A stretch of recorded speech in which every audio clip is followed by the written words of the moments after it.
잠언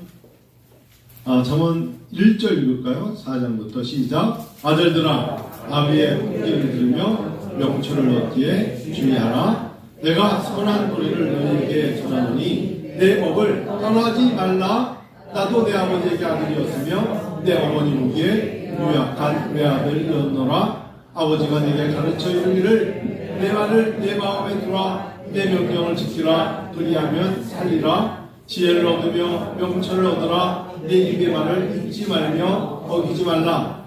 지혜를 버리지 말라. 그가 너를 보호하리라. 그를 사랑하라. 그가 너를 지키리라. 지혜가 지혜이니 지혜를 얻으라. 내가 얻은 모든 것을 가지고 명철을 얻을지니라. 그를 높이라. 그리하면 그가 너를 높이 들이라. 만일 그를 품으면 그가 너를 영화롭게 하리라. 그가 아름다운 관을 내 머리에 주겠고 영화로운 멸관을 내게 주리라 하셨느니라. 아멘. 자녀들아, 아비의 훈계를 들으라. 자녀들아, 접니다. 하나님의 자녀 또한 여러분입니다. 사랑하는 성도들아, 높여준 거죠. 더 어떻게 보면 친한, 아주 친근하게 아들들아, 자녀들아, 나의 사랑하는 자녀들아, 아비의 훈계를 들어라. 하나님의 말씀을 들어보렴. 하나님이 이제 귓가에 하시는 말씀을 한번 들어보렴. 자녀들아, 아비의 훈계를 들어라. 미국의 오하이오주 시더빌 대학이라고, 시더나무 있죠. 백향목 시더빌이라는 곳이 있는데, 시더빌 유니버시티의 교수로 있는 로니 커치라는 사람이 있어요. 로니 커치. 이 사람이 쓴 최근의 책이 뭐냐면 신학이 있는 믿음이라는 책이 있습니다. 사람들은 신학은 목회자가 하는 거야 그렇게 생각하는데, 그게 아니라 신학이 있는 믿음, 즉 한평생 성도로 살아가면서 도대체 신학이 무엇인지 귀 기울여 들어봐라. 이신칭의가 뭐니? 은혜 언약이 뭐니? 예수님의 삼중직은 뭐고? 도대체 은혜는 뭐니? 칭의는 뭐니? 성화는 뭐고? 영화는 뭐고? 거룩은 뭐니? 예수 그리스도의 중보 되시는 그분의 속죄 사역은 뭐니?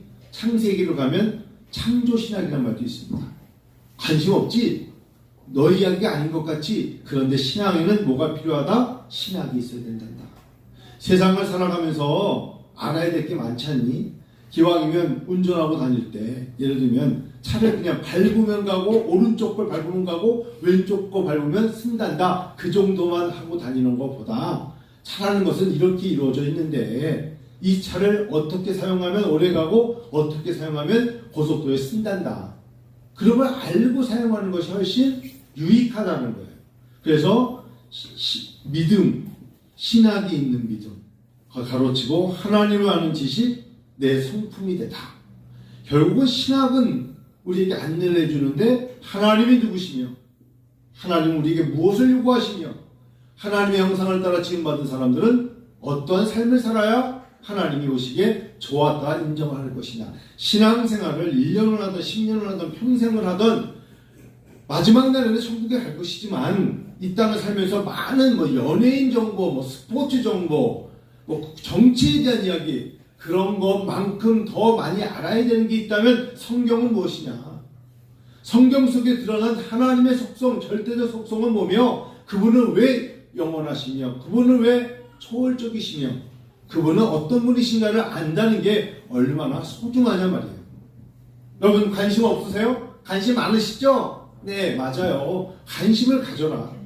설교를 들으면서도 이 말씀을 통하여 하나님 나에게 뭐라고 말씀해 주실 것인가 생각해보며 신학은 목사나 학자가 될 사람이 하는 거지 나와는 상관없는 영역이라고 생각하지 말라가 이 사람이 쓴 미국 교회를 향한 성도들에게 외침이에요. 이렇게 써 있어요. 신학 공부에 정식으로 발을 들여놓은 적이 있는가? 꼭 그게 아니더라도 성경 공부나 신앙서적을 탐독하는 등 하나님 아는 지식을 쌓는 일에 열심을 내는 것이 얼마나 이로운가? 맞는 이야기예요. 모르시면 물어보시고 한 번 죄를 지었습니다. 근데 이 죄는 사라지나요? 이런 질문도 할 수 있고 내가 예수 그리스도를 만났어요. 2010년도에 예수를 만나서 나는 보혈의 피, 그분의 십자가의 보혈의 피, 나는 확고한 신앙을 가지고 사는데 그때 신앙생활을 14년 전에는 아멘 했는데 14년이 지나는 동안은 나도 모르게 하나님에 대한 회의, 진리가 꼭 성경만인가? 이런 생각이 들어요. 그러면 나는 구원 받았나요? 이렇게도 물어보세요.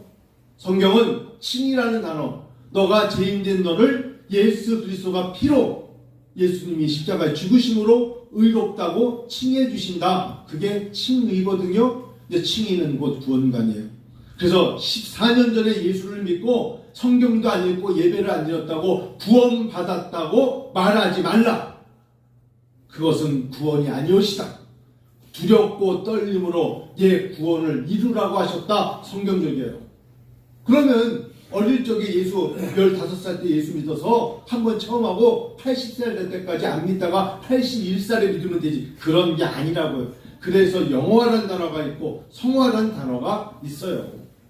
우리에게 두렵고 떨림으로 구원을 이루어 가도록 점차적인 구원의 완성을 이루라. 그리스도 십자가는 보혈은 단번에 죽으셨고 완전하게 한 번에 이루셨지만 그를 믿는 예수 그리스도의 그리스도인들은 점진적인 날마다 새롭게 함으로 천국에 이르는 것이다.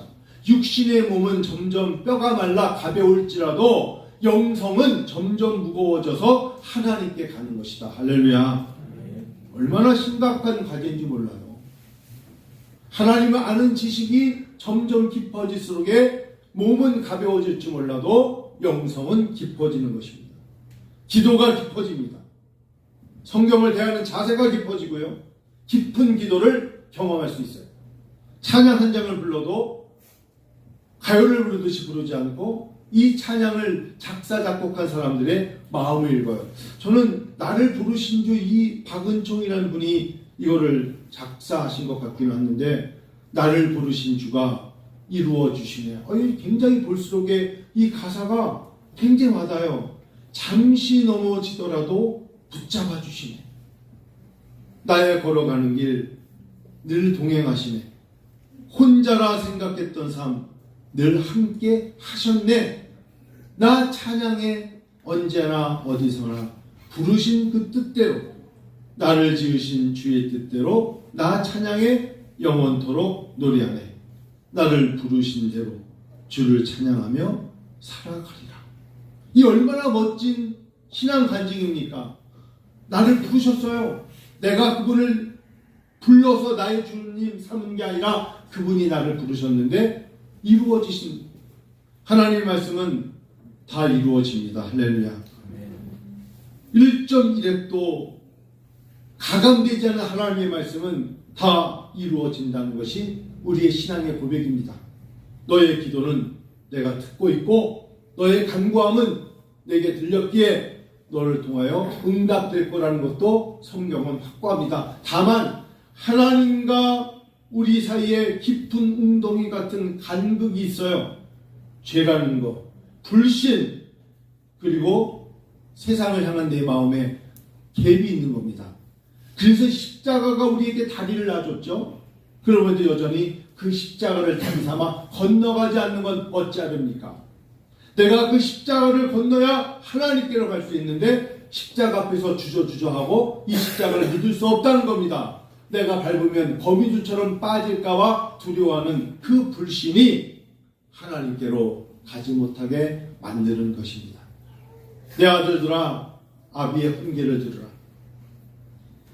오늘 본문의 배경은 잠언입니다. 욥기, 시편, 잠언, 전도서를 지혜서라고 합니다. 자녀들이 지혜롭기를 원하십니까? 욥기 많이 읽어주시고 읽으라 하시고 시편 많이 읽고 잠언, 전도서를 대하면 지혜로워집니다. 그 안에 하나님의 법도가 있습니다. 믿으세요. 제가 오늘 교사교회 때 말씀드렸듯이 100만 마디를 하면 뭐합니까? 듣고 실행해야죠. 듣고 행하는 자를 마태복음 7장 28절에 지혜로운 자라 그랬어요. 듣기만 하고 좋았네요. 실행하지 않으면 성장이 안 됩니다. 운동하면 몸에 건강이 좋대. 운동해야죠. 걸어야죠. 뛰어야 돼요. 그게 좋대요. 건강에. 그럼 해야 된다니까? 실컷 해놓고 잘하네요 라고 말하면 자기 것이 안 됩니다. 목회자는 저는 하나님 말씀을 읽지 않으면 설교를 못합니다. 제 목양실에 그 성경책, 항상 성경책이 3권 정도 비치되어 있습니다. 그리고 제가 보니까 1년 지나면 성경책이 이렇게 됩니다. 어쩔 수가 없어요. 그건 또 성경책 사면 됩니다. 이건 사실상 성경을 많이 봤다는 증거이기도 합니다. 성경책 5년 전보다 왜 깨끗해? 얼마나 안 읽으면 깨끗하겠어요? 아니에요. 성경책을 아껴 쓰느냐고 그래요. 그럴 이유가 하나도 없어요. 성경 읽고 줄 긋고 또 줄 긋고 눈물도 흘리고 그게 성경책입니다. 말씀을 가까이 하셔야 됩니다. 오늘 배경이 되는 잠언은 교훈이 되고 경계가 되는 짧은 말을 잠언이라 부르는데 특별히 잠언의 주제는 뭐냐? 잘 살도록 가르치고 잘 걸어가도록 지시하는 책이 잠언입니다. 다시요. 잠언이 뭐라고요? 잘 살도록. 그리고 잘 걸어가도록. 왜 걸어가는 거예요? 가야 할 길과 가지 말아야 할 길 분별하라고 적어놓은 것이 잠언입니다. 그 길을 걷지 마. 그런 생각 갖지 마. 생각이 사람에게 행동을 유발하니까 그런 불신을 가지고 주저앉지 말고 하나님 절대 의존 사상을 가지고 한번 해보자, 하면 된다, 시도해보자, 하나님이 허락해 주신 거니까 믿고 행해보자 라고 할 때 가야 될 길을 제시해 주는 게 뭐다? 잠언이다. 이상하게 가지 말라는 곳은 가고 가야 될 곳은 안 가는 게 우리들의 이 청개구리 같은 모습이 우리에게 있어요. 신앙의 청개구리들이 얼마나 많은지 몰라요. 예전에는 우리 교회 주변에 맹꽁이가 많았습니다. 맹꽁이. 있잖아요. 얘네들이 다 어디 갔어 근데. 맹꽁이가 하나도 안 들려요. 맹꽁이가 청정지역에 살기 때문에 이 지역이 그만큼 이제는 청정지역이 아니라는 소리예요. 맹꽁이가 여기 안 되겠다. 딴 데로 떠나야겠다. 다 떠나는 것 같아요. 예전에는 맹꽁이가 너무 시끄러워서 잠을 못 잤습니다. 맹꽁이가 너무 많아가지고 그 정도였어요. 권사님. 여기가 얼마나 맹꽁이 소리가 큰지 창문을 닫고 귀를 막고 잤다니까. 근데 얘네들이 여기를 떠났어요. 맹꽁이가. 잠언 얘기하다가 맹꽁이를 빠지는 바람에 가야 할 길과 가지 말아야 할 길, 일상에 관한 지대한 관심, 가르침, 이것을 잠언은 한마디로 우리가 사는 세상에 어떻게 살아가야 하는 것입니다.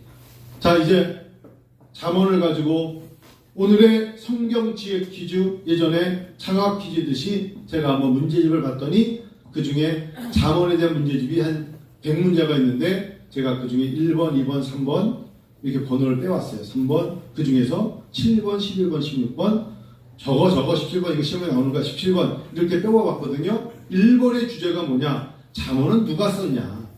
잠언의 글을 쓴 사람은 누구입니까? 이게 1번 주제입니다. 문제입니다. 누구죠? 솔로몬. 그죠? 솔로몬의 잠언이라 솔로몬입니다. 그래서 솔로몬이 굉장히 강조한 게 뭐예요? 지혜. 두 번째, 이 부분 잠언은 젊은 사람들에게 무엇을 주기 위한 것입니까? 답은 지식과 근신하라. 이게 젊은 사람들에게 요구하는 아비의 이야기예요. 지식이 필요하다. 물론 뒤에도 나옵니다. 지식, 근신. 근신하라는 거 아시죠? 깨어있으라는 겁니다. 여러분, 지혜와 지식은 은사입니다. 고린도전서 12장에도 지식의 은사, 지혜의 은사를 믿음의 은사와 한 그룹에 묶어놓습니다. 하나님이 믿음을 주시면 지혜로워지고 믿음과 지혜로 지식을 쌓아 은사를 활용하라는 것입니다. 또 하나의 그룹은 예언과 통변과 방언이라는 언어적인 게 있고요.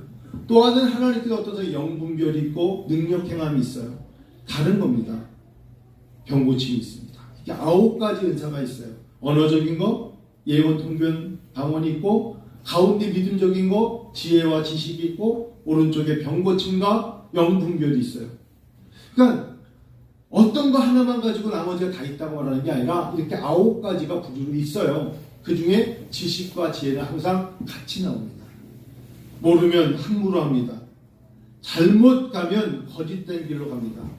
저는 얼마 전에 비료라는 거 있죠. 비료는 성장을 촉진시키죠. 그래서 제가 보니까 농사 짓는 분들이 막 비료를 막 뿌려요. 그래서도 야 저게 성장 촉진제니까 제가 여기 뽕나무 밑에다가 작년에 비료를 갖다가 한 좀 이 정도 줬어요. 오늘 가봤더니 촉진되니까 얼마나 컸을까? 나무가 죽었어. 그래서 제가 잘라냈어요. 매년마다 뽕나무에 얼마나 오디가 큰 게 올려서 매년마다 이제 너무 행복하다 그랬는데 올해 가보니까 죽었어요. 제가 무지했던 겁니다.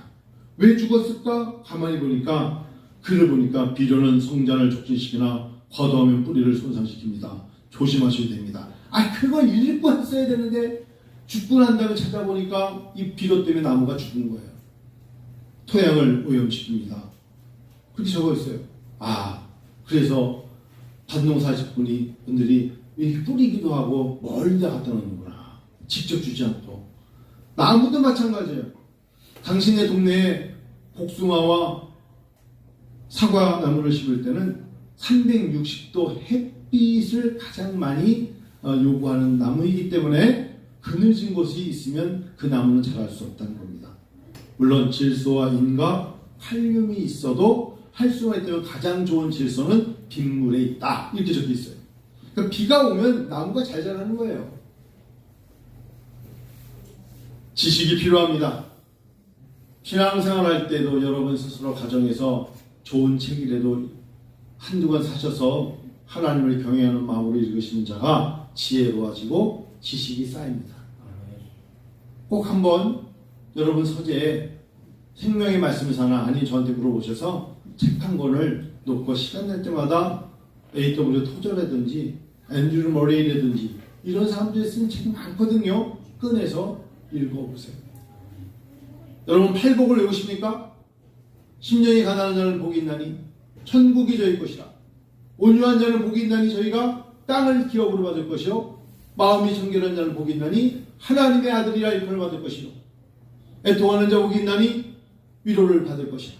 팔복을 좀 적어놓고 화장실에 붙여놓고 심줄 때마다 심령이 흔하는 자는 복이 있나니.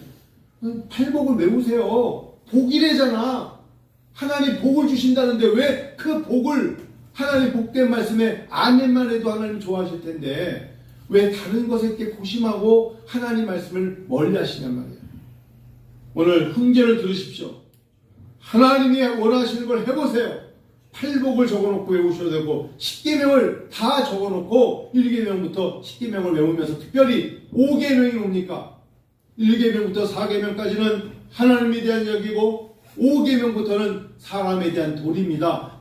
부모를 주 안에서 잘 공경하라. 이것이 내가 잘되고 장수하는 비결이다. 5계명 아닙니까?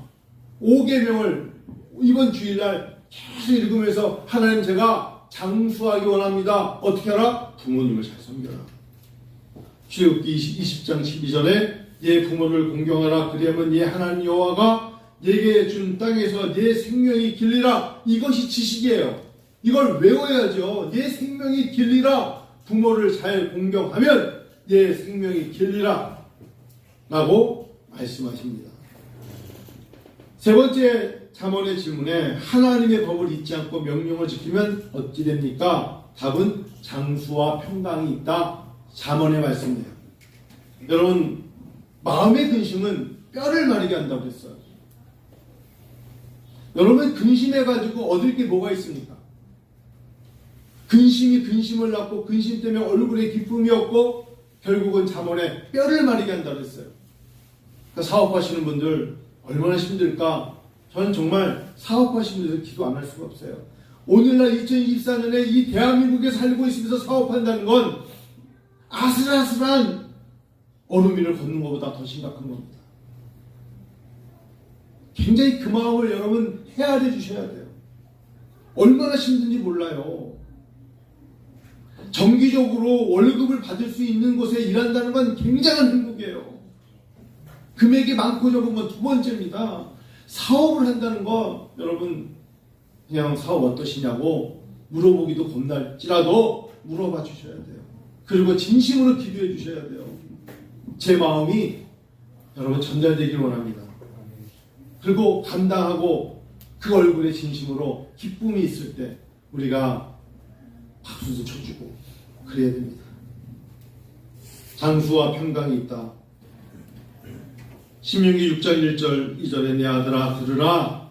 내 말을 받으라. 그리하면 이제 생명의 해가 길리라. 그러셨어요. 내 아들아 들으라. 어젠가 그제 제가 이 말씀을 준비하다가 두 손을 들고 주여를 오창해서 주여 주여 한 오후 한 2시간 3시간 주여 하면서 혼자 여기서 제 소리 저희를 지르면 아무도 들을 자가 없으니까 근데 저녁에 가슴이 너무 아픈 거예요. 너무 소리를 너무 질렀나. 결국은 파스를 붙이고 잘 수밖에 없는 붙였거든요. 근데 아침에 굉장히 마음이 좋은 거예요. 파스는 붙였지만 주님이 내가 부르짖으니까 너는 내게 부르짖으라. 내가 네게 응답하겠고 네가 알지 못하는 놀라운 비밀을 내가 알게 하리라 하셨잖아요. 부르짖으세요. 힘들수록에 부르짖으세요. 안방에서 건너방에서 들리면 어때요?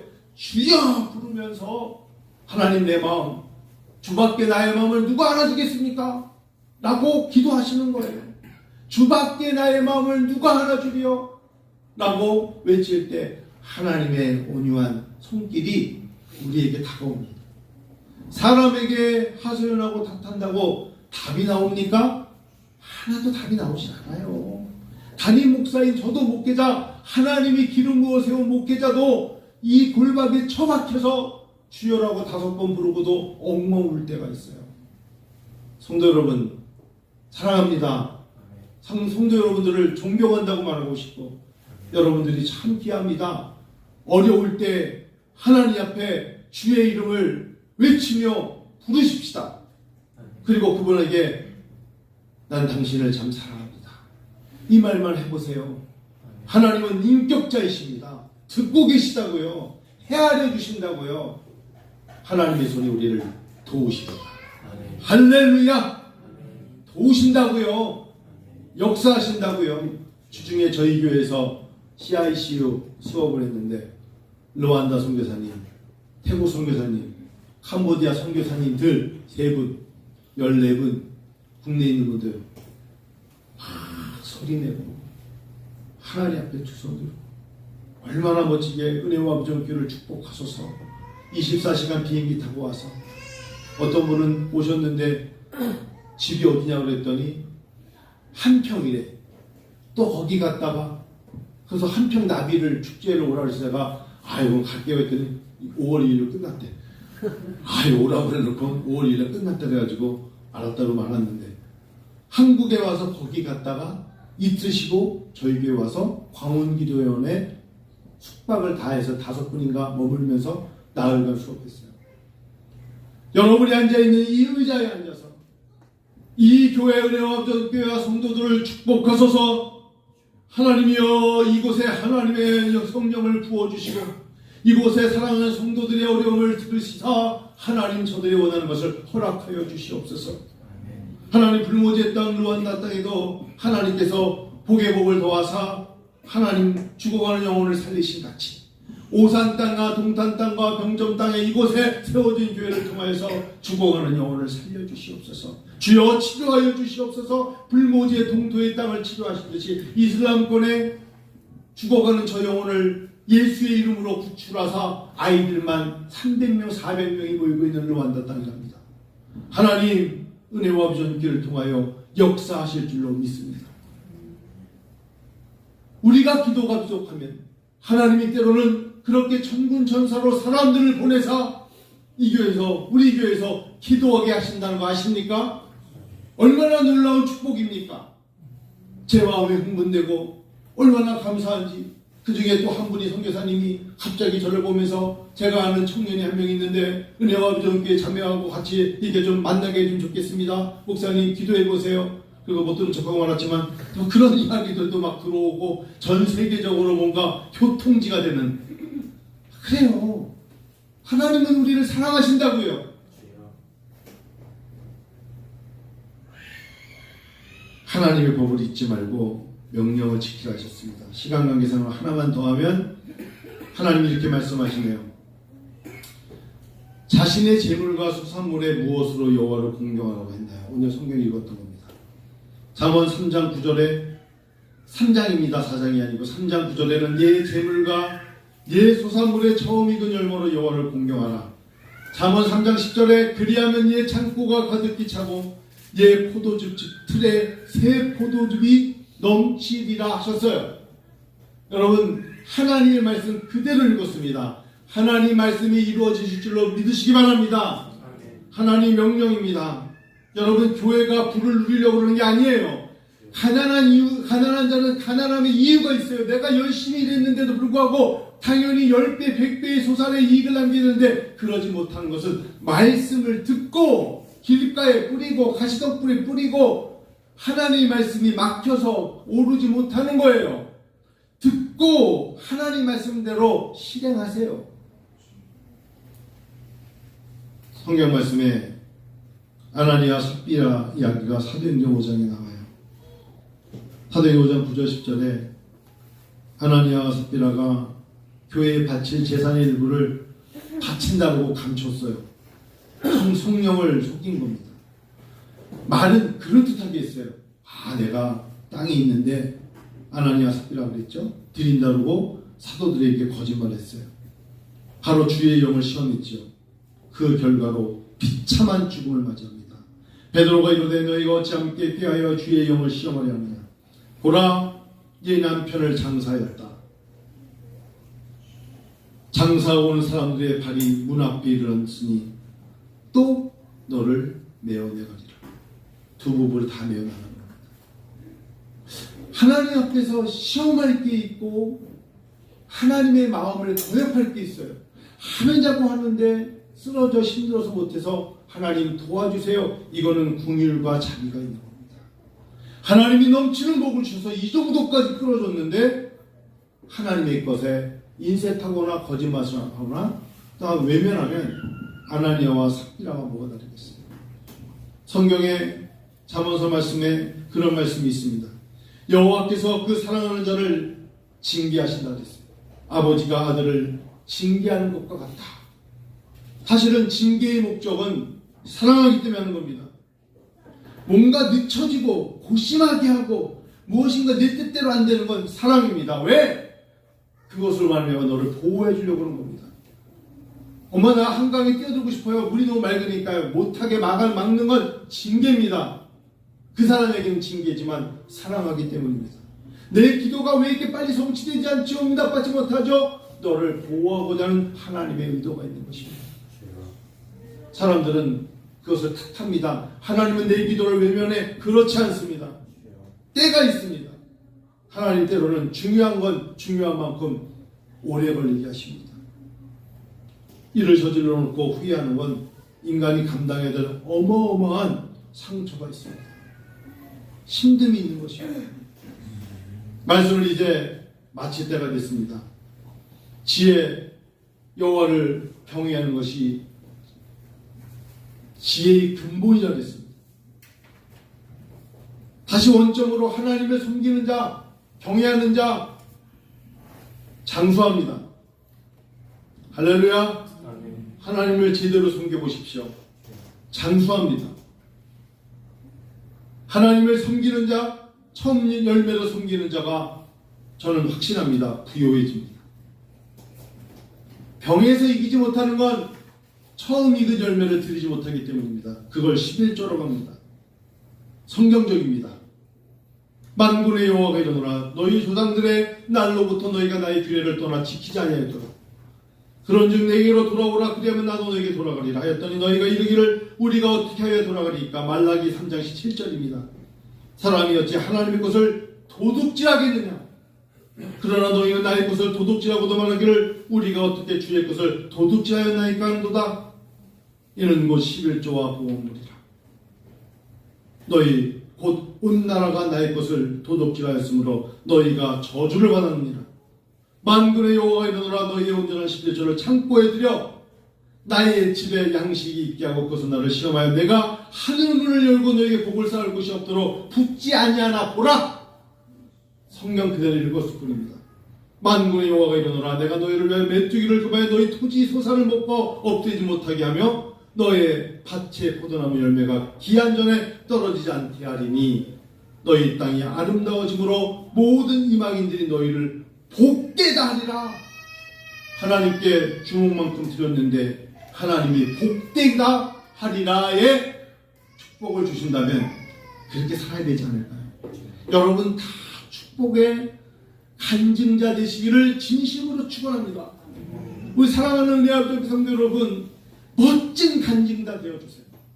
하나님의 치료도 받고 부유함도 누리고 장수함도 누리고 여호와를 경외함으로 얻는 큰 축복을 여러분들이 이 사람 저 사람에게 나눌 수 있는 하나님의 성도가 되면 저는 춤을 춥니다. 저는 영적인 리더로서 하나님 우리 교회를 축복하셔. 비 맞출 필요 하나도 없어요. 사람의 눈을 따라갈 필요도 하나도 없어요. 하나님을 경외하세요. 그리고 하나님의 말씀을 따라가신 여러분 되시기를 축원합니다. 기도하시겠습니다. 기도할게요.